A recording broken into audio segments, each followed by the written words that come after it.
আজকে আমি তোমাদের সাথে শেয়ার করব ঝিনুকের রান্নার রেসিপি।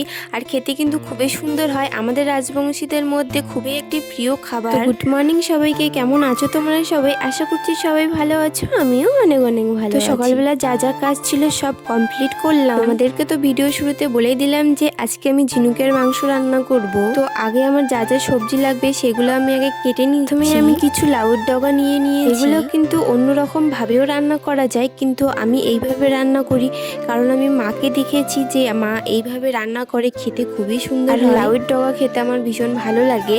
তো আগে আমি ঝিনুকগুলা একটু গরম জলের মধ্যে ফুটিয়ে নিয়েছি, কারণ ঝিনুকের মুখগুলো খুলে যাবে আর ওখান থেকে মাংসটা বের করে নিতে পারবো। তারপর যেগুলো অপ্রিয় জিনিস ওগুলো আমি ফেলে দেবো আর মাংসটাকে নিয়ে নিব।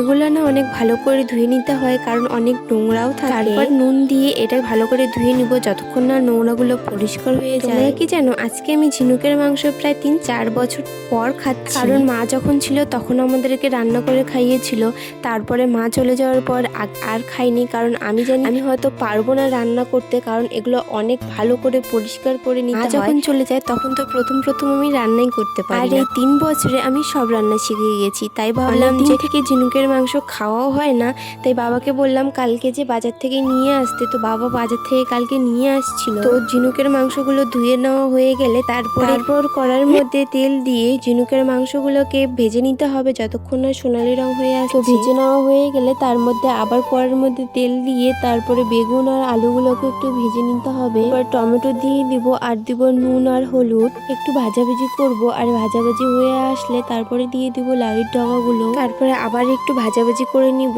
তারপরে ওর মধ্যে দিয়ে দিব রসুন, পেঁয়াজ, আদা আর জিরে বাটা। তারপরে দিয়েছি কাঁচা লঙ্কা বাটা। তারপরে ভালো করে এগুলো সবগুলো মিলে একটু কষিয়ে নিতে হবে। কষানো হয়ে গেলে তার মধ্যে দিয়ে দিতে হবে ঝিনুকের মাংসগুলো। তারপর আবার একটু কষিয়ে নিতে হবে। আর কষিয়ে নেওয়া হয়ে গেলে তার মধ্যে দিয়ে দিতে হবে জল। জলগুলো একটু ফুটিয়ে আসলে তার মধ্যে দিয়ে দিব লঙ্কা গুঁড়ো আর ধনেপাতা কুচি দিয়ে ভালো করে ফুটিয়ে নিতে হবে যতক্ষণ না তেল ছেড়ে আসছে। যখন আমাদের রান্নাটা কমপ্লিট হয়ে যাবে তখন লাস্টে আমি গরম মশলা দিয়ে নামিয়ে নিয়েছি। এই যে আমাদের রান্না কমপ্লিট, খেতে কিন্তু খুবই সুন্দর হয়েছিল।